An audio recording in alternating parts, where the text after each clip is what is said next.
Bonsoir à tous. Le week-end dernier, la Formule 1 s'arrêtait à Saint-Marin. Cette semaine, c'est au tour du rallye de faire escale en Italie. Bienvenue en Sardaigne pour la 5e manche du championnat du monde. Le duel Peter Solberg-Sébastien Loeb est plus que jamais lancé. Les deux hommes sont à égalité. Ils ont chacun remporté 2 manches depuis le début de la saison. La Sardaigne doit... On regarde tout de suite le résumé de la première étape. Sébastien Loeb a surpris tout le monde en s'imposant il y a 3 semaines en Nouvelle-Zélande. Sur terre, Peter Solberg n'a jamais pu l'inquiéter. L'Alsacien aimerait bien profiter des pistes sardes pour confirmer cette performance et prendre l'avantage dans le duel acharné que se livrent les 2 derniers champions du monde. Qu'on a fait sur la voiture et les nouveaux pneus qu'on a aussi nous permettront de nous battre pour la victoire ici. C'est un terrain complètement différent. C'est vrai qu'on a gagné en Nouvelle-Zélande, mais ici c'est différent. C'est un autre type de sol, c'est un autre type de route. Donc voilà, on sait pas exactement où on en est. Nous on sait que de notre côté on a dû progresser. Et j'espère que ça suffira. Peter Solberg est toujours en tête du championnat du monde, mais pour un petit point seulement. C'est lui qui s'est imposé ici même l'an dernier. Il a confiance en sa voiture et confiance également en ses pneus. Meilleur temps du shakedown. Dans le duel entre le tenant du titre et le champion du monde en titre, le Norvégien semble avoir un très léger avantage. Mais dès les 30 km de la première spéciale du rallye, c'est un Finlandais qui les met d'accord. Marcus Gronholm prend 10 secondes à Solberg et 20 à Loeb. Lassé des places d'honneur, le pilote Peugeot veut se mêler à la bataille pour la victoire.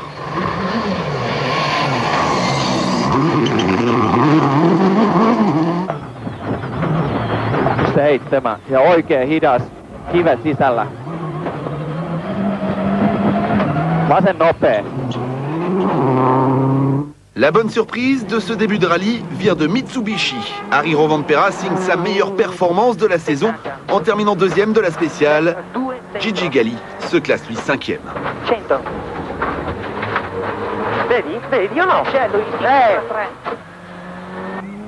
Le rallye d'Italie n'a quitté Sanremo pour la Sardaigne que l'année dernière. La première édition n'avait pas beaucoup plu aux pilotes. Les organisateurs ont donc repensé les spéciales. 80% du parcours est inédit. La deuxième spéciale amène les concurrents à 900 mètres d'altitude. L'occasion pour Sébastien Loeb de reprendre de la hauteur. L'Alsacien signe le meilleur temps. Seul Marcus Gronholm le devance encore au général.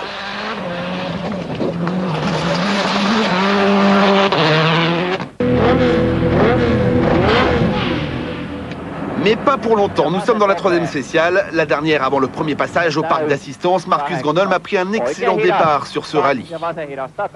Mais en quelques secondes, une erreur vient tout gâcher.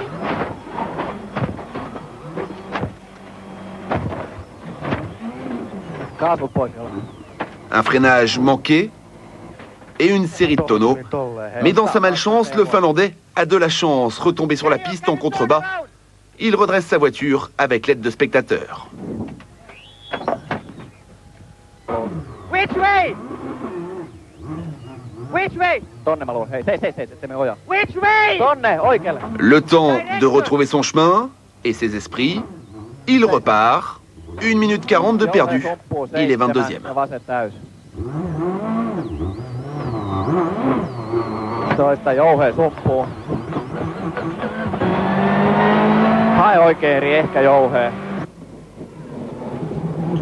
L'amortisseur a transpercé le capot, le pare-brise est éclaté. Mais Marcus Gronholm veut se racheter. J'allais trop vite. Sur une partie en asphalte, j'ai été un peu trop optimiste dans un virage. J'allais à fond et quand j'ai voulu freiner la voiture, elle n'a pas réagi. J'ai perdu le contrôle et je suis parti en tonneau. Vous devez être déçu d'avoir perdu la tête. Oui, mais bon, c'est de ma faute. Marcus Gronholm a au moins réussi à impressionner Peter Solberg. Stéphane Sarrazin est de retour. Subaru a décidé d'aligner une 3e voiture pour lui permettre de poursuivre son apprentissage. C'était un peu difficile dans la première spéciale. J'étais vraiment paralysé, j'avais peur de faire une faute. Elle était très étroite, donc voilà, j'ai pas piloté, j'ai vraiment roulé, j'ai amené la voiture à l'arrivée, mais j'attaquais pas. Et la 2e et 3e spéciale, c'était beaucoup mieux. J'ai haussé le rythme, j'ai vraiment écouté mes notes et j'ai attaqué un peu plus. Et là, en fait, les temps sont là, donc je suis vraiment surpris et agréablement surpris. Et je suis très content pour la suite, c'est vraiment encourageant. À la moitié de la première étape, on retrouve donc les inévitables Loeb et Solberg. au sommet du classement. Si le surprenant Mikko Hirvonen s'est intercalé entre les deux rivaux, c'est bien le Français qui a pris le commandement du rallye.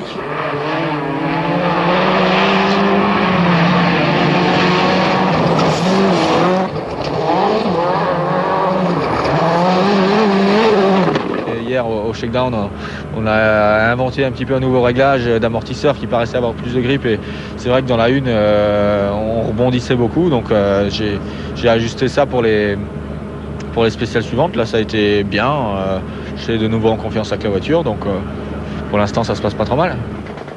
Les 3 spéciales au programme de l'après-midi sont les mêmes que celles du matin, 26 degrés et un coup de chapeau aux mécaniciens Peugeot qui en quelques minutes ont remis en état la 307 de Marcus Gronholm.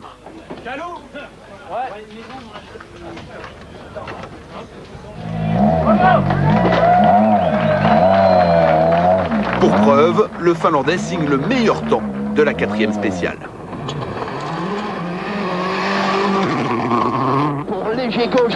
Tout va bien pour les Xara. En terminant 3e, juste derrière Sébastien Loeb, François Duval s'empare de la 2e place du général. Les Citroën sont donc doublement en tête du rallye. Mais elles ne vont pas le rester. La 5e spéciale a fait des dégâts, beaucoup de dégâts, à commencer par François Duval. Pour droite 80 en bosse, gaffe. 80. Pour gauche 100.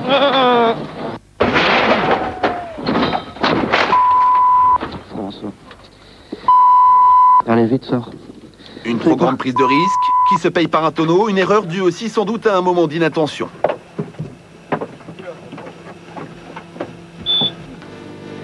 Les espoirs du Belge s'envolent ici, tout comme de précieux points constructeurs qui étaient l'objectif fixé par son équipe.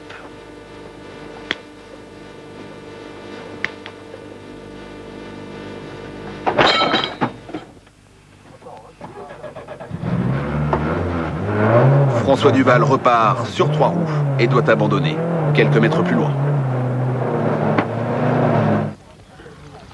Malheureusement, sur un sommet droite, j'ai tourné un peu tard sur le sommet, on est sorti un peu large. On a tapé les rochers qui est à l'extérieur, on est parti en tonneau, on a fait un tonneau et demi. Donc après j'ai remis la voiture sur ses roues, on est reparti, mais malheureusement on avait arraché nos roues. Donc sur 3 roues, on a roulé très lentement dans la spéciale, on a perdu beaucoup de temps et on s'est arrêté. Ça ne sert à rien de continuer et de casser toute la voiture, puisque maintenant avec le nouveau règlement on peut faire le super rallye. Donc demain, quand la voiture sera tout à fait remise en ordre, on pourra encore rouler et tenter de marquer des points. Cette nouvelle erreur du Belge n'est pas du goût de son employeur. François Duval n'a désormais plus le droit à l'erreur.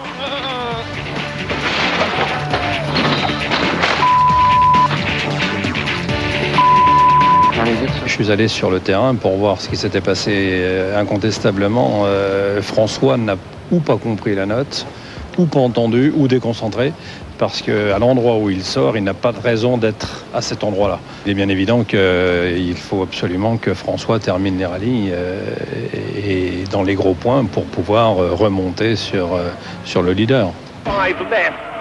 Autre victime de cette 5e spéciale, le jeune Australien Chris Atkinson. 60. Very long, 7 left. 40. Le pilote Subaru occupait la 8e place du général quand il heurte une pierre. Sa roue arrière droite est gravement endommagée. Lui aussi décide d'en rester là, de réparer, moyennant une pénalité de 5 minutes et de reprendre la route demain dans le cadre du Super Rallye. On a manqué de chance. Il y avait un virage à droite, j'aurais trop regardé en seconde, mais j'ai cogné un rocher. Je crois qu'on n'est pas les seuls à avoir eu ce problème. J'ai vu que Galli aussi a heurté un caillou au milieu de la route. Mais voilà, avec une roue en moins, c'est impossible de continuer. Le chouchou du public manque également à l'appel. Gigi Galli, le seul Italien en WRC, avait terminé 6e l'an dernier. Les années se suivent, mais ne se ressemblent pas, puisqu'une suspension endommagée et une roue arrachée l'empêchent de terminer cette spéciale. Gigi Galli devra lui aussi attendre la 2e journée pour de nouveau rouler sur 4 roues.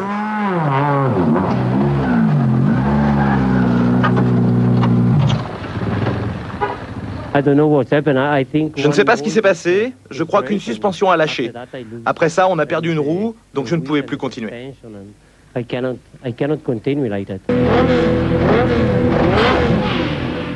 Au terme de la première journée, bilan mitigé chez Skoda. Armin Schwarz a fini de nombreuses fois dans le top 10. Cela lui vaut d'occuper la 8e place du général. Remporter quelques points ferait le plus grand bien à cette équipe. Janne Tuohino n'a lui pas trouvé ses marques. Il est 15e. Roman Krejta découvre la Sardaigne. Le Tchèque privilégie son apprentissage au chrono. Il est 11e. C'est une journée chargée d'émotions qu'ont vécu les Peugeot. Marco Martin est 6e. Comme depuis le début de la saison, il fait preuve d'une grande régularité qui peut encore le mener sur le podium. Il devance d'une place son coéquipier, Marcus Gronholm. Son tonneau oublié, le Finlandais s'est lancé dans une incroyable remontée. Pour lui aussi, le podium reste un objectif réalisable. Il fait une remontée remarquable, il a un moral d'enfer et il s'est bien rendu compte, et on lui a bien fait remarquer, que l'année dernière, les écarts ici étaient très importants. Il y avait 3 minutes 20 entre le premier et le troisième. Donc lui, il n'a que 2 minutes de retard sur l'aube, donc tout peut arriver, y compris un podium, et pourquoi pas encore mieux. Tony Gardmeister est loin d'être ridicule. Sa journée avait mal commencé puisqu'il endommageait sa direction dans un choc avec une pierre. Par la suite, il a trouvé le bon rythme. Ce soir, il est 5e.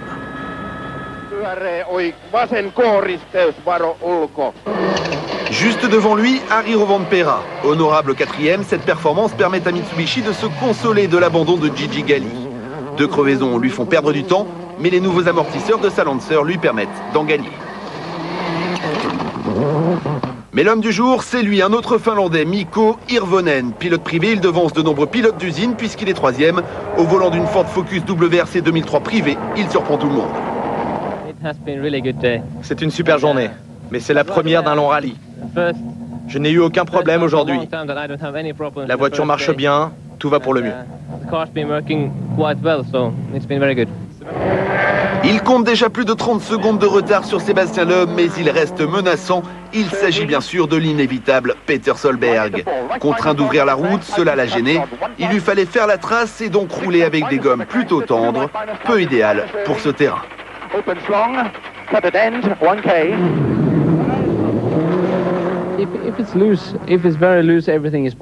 Sur ce genre de terrain, tout est possible, même si ça va être compliqué.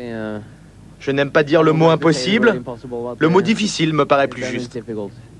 Vous ne renoncez jamais. Bah, si les prochains jours sont comme aujourd'hui, on n'a aucune chance. En tête dès le premier jour, comme en Nouvelle-Zélande, Sébastien Loeb a remporté 4 spéciales sur 6. Régulier à un rythme plus que soutenu, il est passé au travers de tous les pièges. À défaut d'avoir course gagnée, il donne un grand coup au moral de ses adversaires. 30 secondes d'avance, c'est mieux que ce qu'on pouvait espérer, surtout après avoir fait la première spéciale où on avait perdu du temps.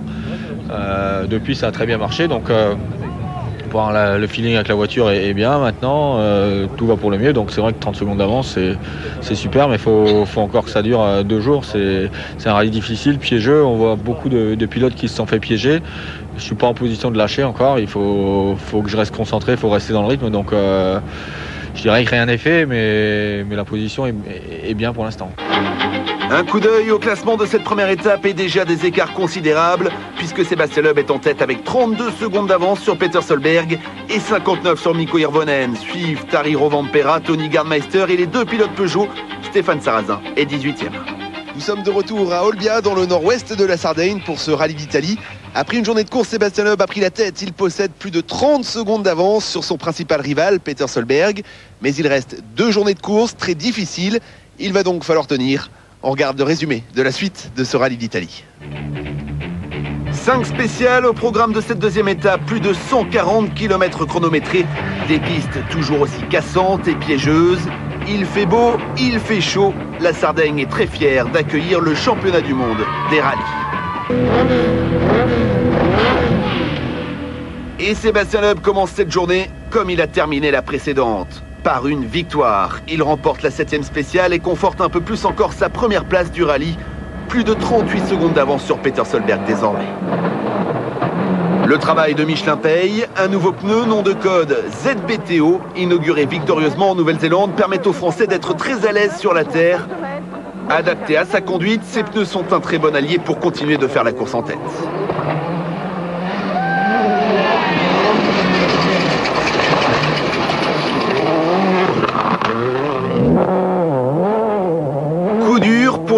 privé Mikko Hirvonen. Homme du jour hier, il terminait à la 3e place du général.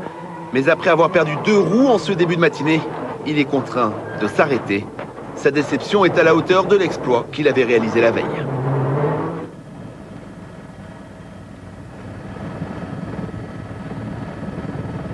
Xavier Ponce, malchanceux également, sort de la route. Sa 206 WRC est en travers. Elle bloque le passage des concurrents qui suivent. La spéciale est neutralisée quelques minutes, mais c'en est fini pour le pilote du team Bosian.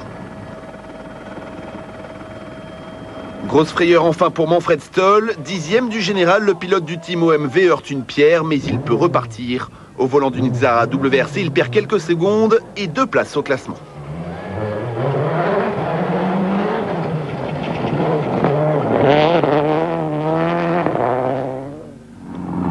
Peter Solberg ne se fait pas beaucoup d'illusions pour revenir à la régulière sur Sébastien Loeb.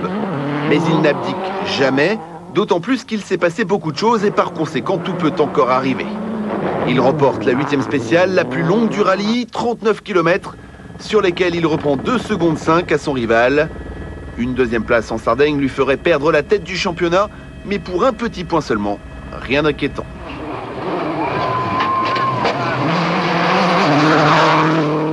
Keep left, very left of a crash. Early, 1 right plus, double tightens, no cut. 1 right plus, double tightens. And keep out, the 2 left plus half long tightens, 1 of a crest, don't cut, to 1 right plus of a water splash. Half long, 20, keep left of a crest, each short, 1 right minus. Tony Gardmeister a lui connu quelques soucis. À l'approche d'une intersection, il tire tout droit.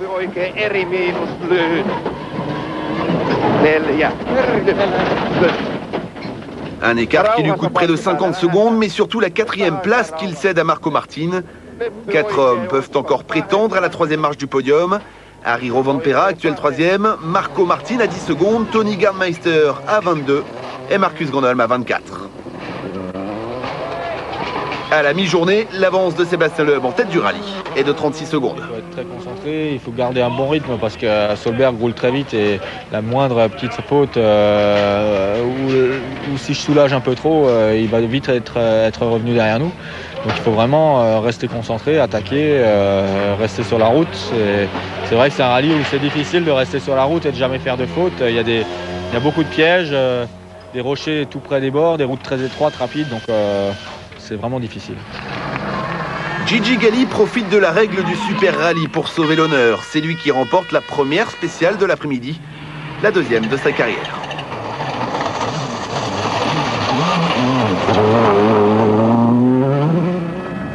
Sébastien Loeb lui s'impose dans les 2 suivantes et poursuit son cavalier seul. Au lieu de se contenter de contrôler Peter Solberg, il préfère se mettre un peu plus à l'abri et accroît son avance, tout en faisant preuve de panache. Sur attention, long droite, frein pour 32 mètres, droite 90. 70 mètres. Gauche à fond. Ouvre et ferme 140 de moins. Sur attention, 40 mètres, droite 90. 50 mètres.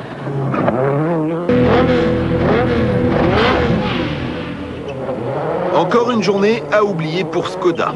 Armin Schwarz est contraint de rendre les armes dans la 10e spéciale. Victime d'un problème d'embrayage sur sa Fabia WRC, l'Allemand sera mis d'ailleurs hors course dans la soirée par les commissaires pour avoir reçu une assistance extérieure hors de la période autorisée. Janne Tuohino, son coéquipier, occupe lui une modeste 12e place. Des 4 postulants à la 3e place, Tony Gardmeister est le plus malheureux. Sa journée s'achève dans la difficulté. Le Finlandais est victime de problèmes de pression d'huile.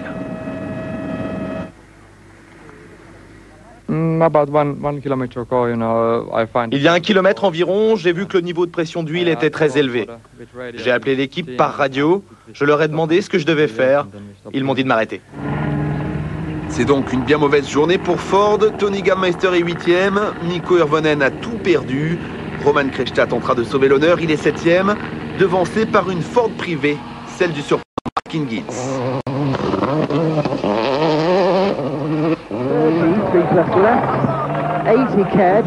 Encore dans les points, toujours aussi régulier, Marco Martin est 5e.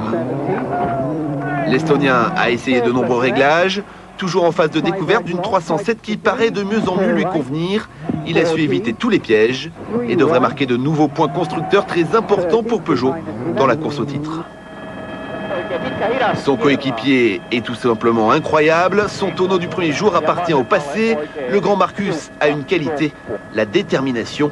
À l'attaque toute la journée, il s'est permis de dépasser Marco Martin et de remonter à la 4e place du général.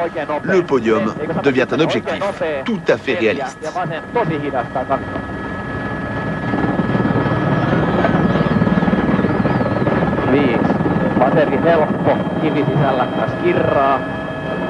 Toista vasenopeus uppu, oikein hidas kirraa.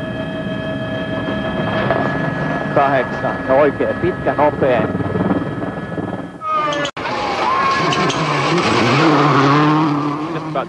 Marcus, vous êtes à 25 secondes d'une place sur le podium. C'est un combat qui commence. Oui, je pense que c'est possible. Sans problème et sans erreur, c'est jouable. Tout est possible, mais pour le moment, c'est Harry Rovanperä qui est sur le podium. Même s'il compte plus de 3 minutes de retard sur Sébastien Loeb, cette 3e position est tout à fait satisfaisante et très encourageante pour Mitsubishi.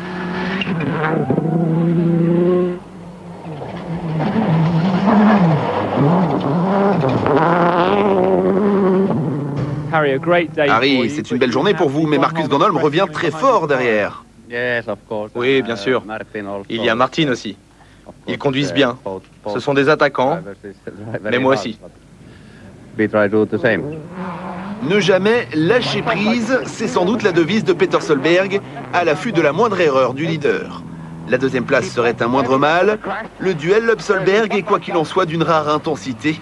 Il est la promesse de grandes batailles à venir lors des prochaines épreuves méditerranéennes.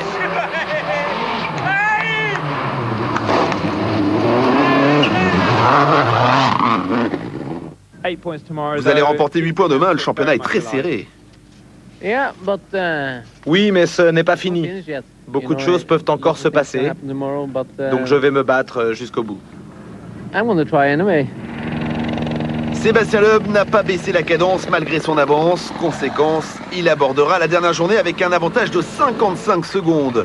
Victorieux de 3 spéciales sur les 5 disputés aujourd'hui. Un nouveau succès n'est plus très loin. Sébastien Loeb va devoir gérer sa course. Un exercice qu'il maîtrise.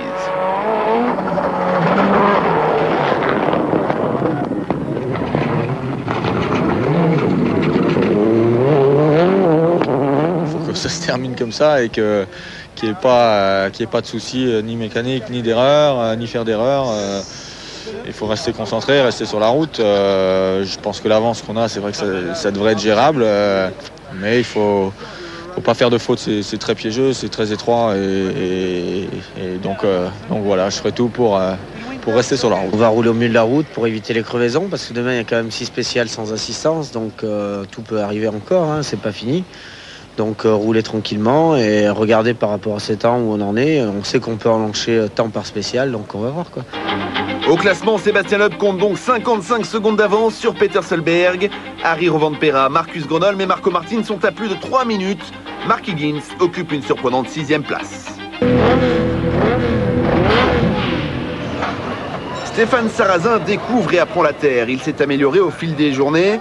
Engagé par Subaru comme 3e pilote ici en Sardaigne, c'est un travailleur qui ne demande qu'à réussir. J'ai encore plein de trucs à apprendre, c'est sûr, mais déjà, je suis vraiment content de la base. Je me fais plaisir, je me fais pas peur, j'arrive à contrôler la voiture.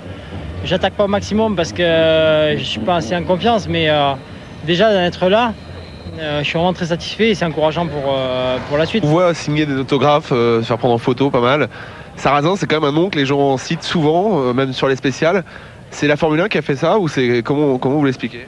Ouais, c'est sans doute mon passage en circuit, ça c'est clair.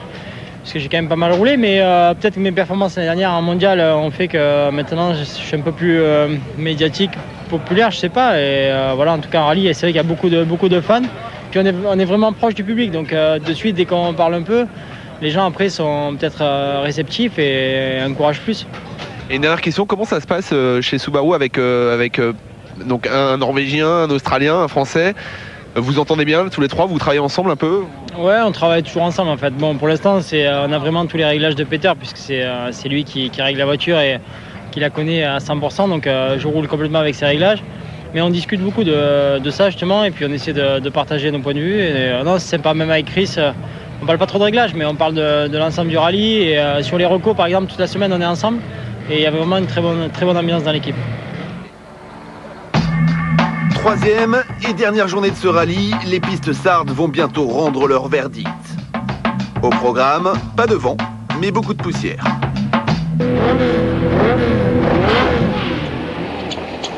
Spéciale inédite pour commencer la journée et encore le meilleur temps pour Sébastien Loeb. Le vrai suspense de cette troisième étape, c'est de savoir qui viendra compléter le podium. Marcus Gronholm, 4e, a pour objectif de ravir la 3e place à Harry Rovanperä. Il compte 13 secondes de retard sur lui.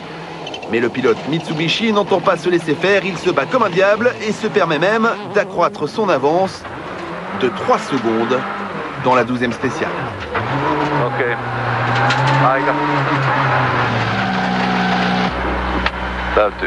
Wow. Ouais, c'est incroyable, j'ai fait un super temps. Mais c'était une spéciale très poussiéreuse, particulièrement dangereuse. Mais ce duel entre Finlandais tourne court. Dans la spéciale suivante, le pilote Mitsubishi casse sa suspension avant droite et laisse passer sa chance.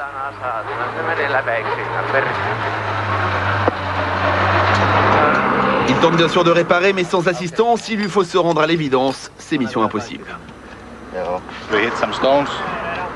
On a heurté une pierre et on a cassé une suspension. Vous pensez pouvoir réparer? Je ne pense pas. On va juste essayer de finir. Marcus Gronholm récupère la 3e place. Harry Rovanperä est contraint à l'abandon. Cette 3e étape compte 6 spéciales disputées sans assistance. Mais un parc de regroupement dans un petit village sarde est prévu pour permettre aux pilotes de souffler, de se ravitailler et même pour certains d'échanger leurs impressions. Le public est nombreux et apprécie la simplicité et la disponibilité de ces as du volant. C'est un moment très convivial et chaleureux. Signature d'autographe, séance photo. Cette pause n'est finalement pas de tout repos. Il reste une trentaine de kilomètres chronométrés, 30 km où les pièges restent nombreux. Il faut donc les déjouer. Seule une erreur pourrait modifier le podium qui paraît acquis aux 3 hommes forts de ce rallye, Sébastien Loeb, Peter Solberg et Marcus Gronholm.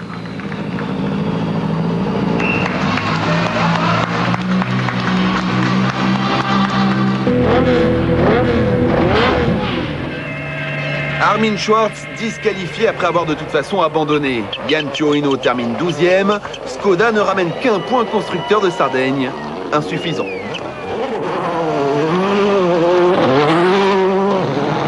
De gros regrets également chez Mitsubishi. Harry Rovanperä privé de podium par sa suspension. Gigi Galli malchanceux de bout en bout. Le constructeur japonais rentre bredouille. Stéphane Sarrazin a appréhendé la terre, il se classe 12e. Mais 3e pilote Subaru, il ne marque pas de point constructeur. En revanche, François Duval, qui le devance d'une place, en marque 2 pour Citroën. Un moindre mal après son tonneau du premier jour.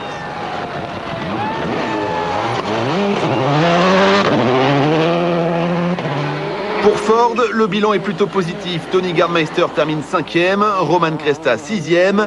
Ils marquent donc l'un et l'autre de précieux points. Anthony Warmbold sur une 3e Ford officielle, entre lui aussi dans les points, à la 7e place. Enfin, Mark Higgins n'est pas pilote d'usine, mais il classe malgré tout sa Ford à la 10e place.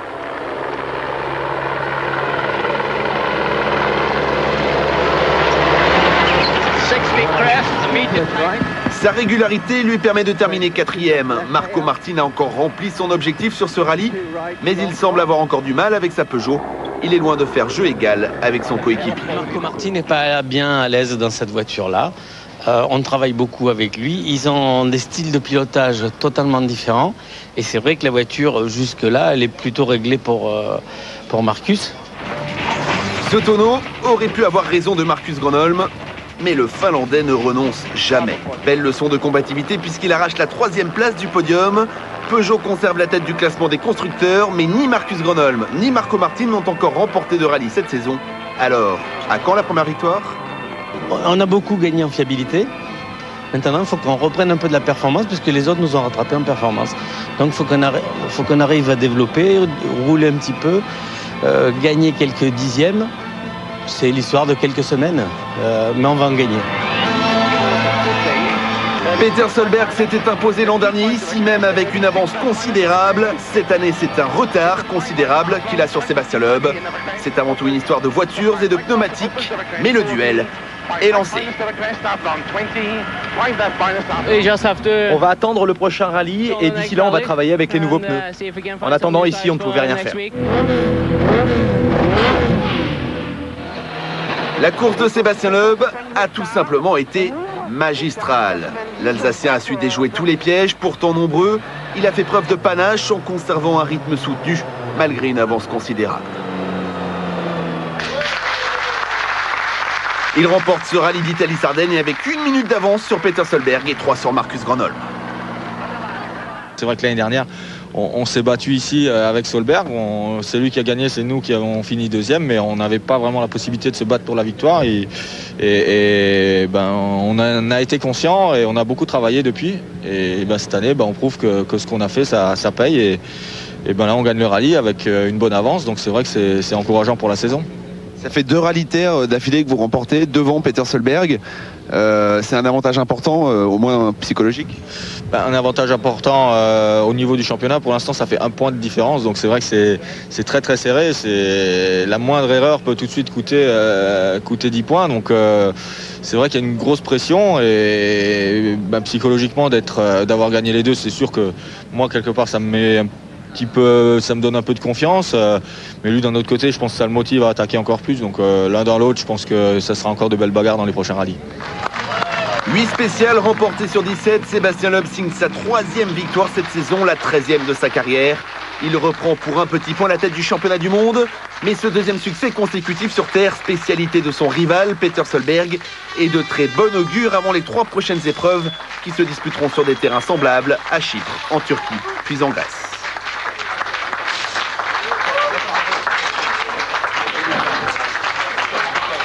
Le classement final de ce rallye d'Italie remporté par Sébastien Loeb, le Français devance Peter Solberg et Marcus Gronholm. Marco Martin 4e devance les 2 pilotes Ford. Giuseppe Callisto et Manfred Stoll sur des Xara du Chrono Racing terminent 8e et 9e. Au championnat du monde pilote, 1 point d'avance pour Sébastien Loeb sur Peter Solberg. Marco Martin est à 7 points, Marcus Gronholm à 9. Gilles Panizzi est 7e devant François Duval. Enfin, au classement des constructeurs, Peugeot conserve la tête avec 54 points devant Citroën 43. Suivent Subaru, Ford, Mitsubishi et Skoda. Et voici la voiture du vainqueur du rallye d'Italie. Sébastien Loeb a pris sa revanche sur Peter Solberg, vainqueur ici même l'an passé, et battu cette année par le Français qui reprend du même coup la tête du championnat du monde. On se donne rendez-vous pour la prochaine manche dans 15 jours à Chypre. N'oubliez pas d'ici là Automoto, dimanche matin, 9h50. Bonne nuit à tous.